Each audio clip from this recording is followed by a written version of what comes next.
હું વાછા નિધિ મારી યુટ્યુબ ચેનલમાં આપ સર્વે વિદ્યાર્થી મિત્રોનું હાર્દિક સ્વાગત કરું છું। ગયા લેક્ચરમાં આપણે પરિવહન તંત્રમાં હૃદયની વાત પૂરી કરેલી। આજે આપણે જોવું છે મનુષ્યમાં ઉત્સર્જન તંત્ર। તો સૌપ્રથમ તો ઉત્સર્જન કોને કહેવાય? તો આપણે ધોરણ 6માં ભણી ગયા છીએ કે સજીવો દ્વારા જે નકામો કચરો છે એ દૂર કરવાની ક્રિયાને આપણે ઉત્સર્જન કહીએ છીએ। અને આજે આપણે ભણવું છે કે આ ઉત્સર્જન તંત્ર શું છે, ઉત્સર્જન તંત્રમાં કયા કયા અંગો છે તે ભાગ ભજવતા હોય છે, તેને આપણે ઇંગ્લિશમાં કહીએ છીએ એક્સક્રીટરી સિસ્ટમ। મનુષ્યનું ઉત્સર્જન તંત્ર રુધિરમાં રહેલા નકામા પદાર્થનો શરીરમાંથી નિકાલ કરવા માટે જવાબદાર છે।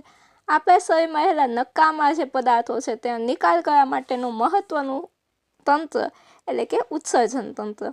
ઉત્સર્જન તંત્રમાં કયા કયા અંગો આવેલા હશે? અહીંયા આપણે બાજુમાં ચિત્ર બતાવેલું છે, તેમજ અહીં આપણે એના બધા જે અંગો છે ત્યાં નામ લખેલા છે। તો સૌથી પહેલું છે મૂત્રપિંડ, જેને આપણે ઇંગ્લિશમાં કિડની કહીએ છીએ।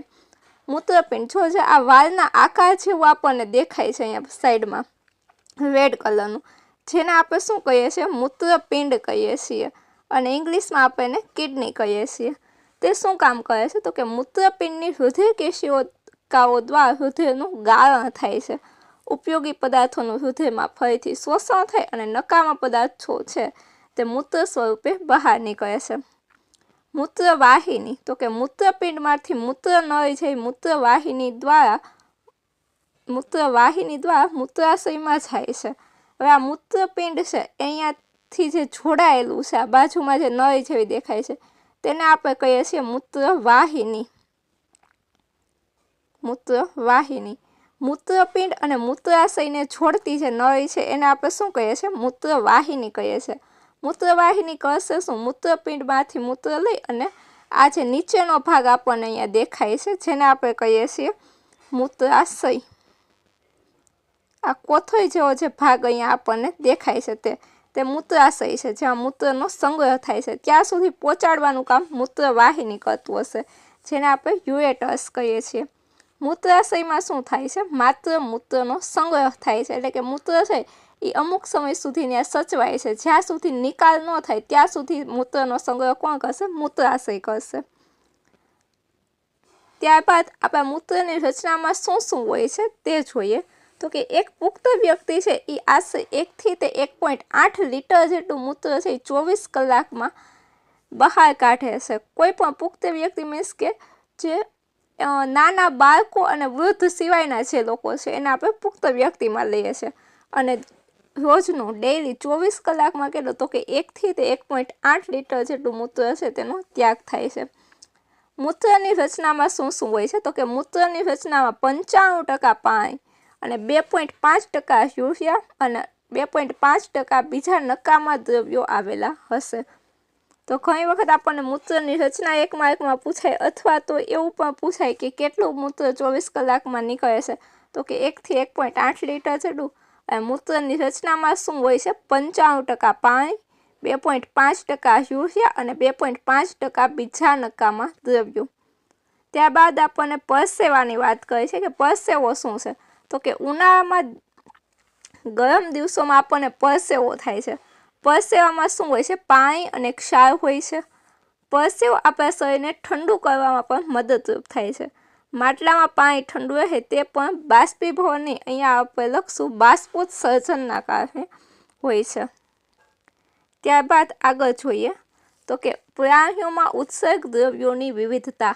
અલગ અલગ પ્રાણી, આપણામાં જેમ ઉત્સર્ગ દ્રવ્ય તરીકે શું હતું? તો કે મૂત્ર હતું, અને મૂત્રમાં પણ એક ઘટક કયો? તો કે યુરિયા હતો। અહીંયા આપણે જોઈએ તો કે આપણામાં ઉત્સર્ગ દ્રવ્ય તરીકે ઘટક તરીકે યુરિયા હતો। તેવી રીતે અલગ અલગ પ્રાણી છે એમાં ઉત્સર્ગ દ્રવ્યો અલગ અલગ હોય છે। જોઈએ, પ્રાણીઓમાં નકામા રસાયણો શરીરમાંથી નીકાળવાની પ્રક્રિયા પાણીની માત્રા પર અવલંબે છે। જળચર પ્રાણીઓ એટલે કે દાખલા તરીકે માછલી કોષોનો કચરો એમોનિયા સ્વરૂપે ઉત્સર્જે છે। ઘણી વખત આપણને એક માર્કમાં પૂછે કે માછલીમાં આ કોષોનો કચરો છે એનું ઉત્સર્ગ દ્રવ્ય મુખ્ય કયું છે? તો કે એમોનિયા છે, જે સીધો જ પાણીમાં ઓગળી જાય છે।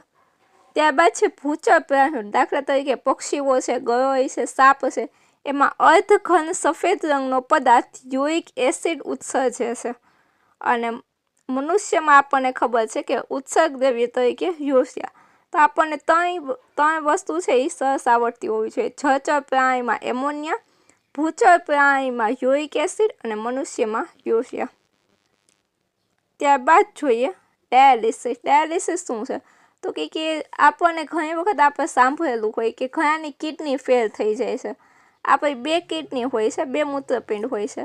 એ કાં તો કોઈ ઈજાના કારણે અથવા તો કોઈક વખત અમુક જન્મથી જ પ્રોબ્લેમને લીધે આપણી મૂત્રપિંડ છે, આપણી કિડની છે એ ખરાબ થયેલી હોય. તો તે સમયમાં જે આપણે કરાવવામાં આવે છે તેને આપણે ડાયાલિસિસ કહીએ છીએ. જોઈએ કેટલીક વાર મનુષ્યમાં મૂત્રપિંડ ચેપ કે ઈજાને કારણે શું થાય, કામ કરતા બંધ થાય છે. મૂત્રપિંડની નિષ્ફળતાને કારણે રુધિરમાં નકામો કચરો ભેગો થાય છે. જ્યાં સુધી આવી વ્યક્તિમાં રુધિરને સમયાંતરે કૃત્રિમ મૂત્રપિંડ દ્વારા ગાળવામાં આવે ત્યાં સુધી જીવિત રહી શકે છે અને રુધિરના ગાળણની આ પ્રક્રિયાને ડાયાલિસિસ કહે છે. ડાયાલિસિસ એ જીવન રક્ષક પ્રક્રિયા છે જે મૂત્રપિંડની કાર્યક્ષમતા ગુમાવી ચૂકેલા દર્દીઓ માટે અત્યંત મહત્વપૂર્ણ છે. અને આ ડાયાલિસિસ છે એ અઠવાડિયે 15 દિવસે કરાવવું પડતું હોય છે. જે લોકોમાં કિડનીની ખામી છે, જે લોકોની કિડની ખરાબ થઈ ગયેલી છે પણ બંને કિડની, એક કિડની સારી હશે તો ચાલશે, પણ જે લોકોની બંને કિડની ખરાબ થઈ ગઈ છે તે લોકોએ આ ડાયાલિસિસ કરાવવું પડે છે. આ તેમના માટે કેવી છે? જીવન રક્ષક પ્રક્રિયા છે. એના જીવનને ટકાવી રાખવા માટેની પ્રક્રિયા છે.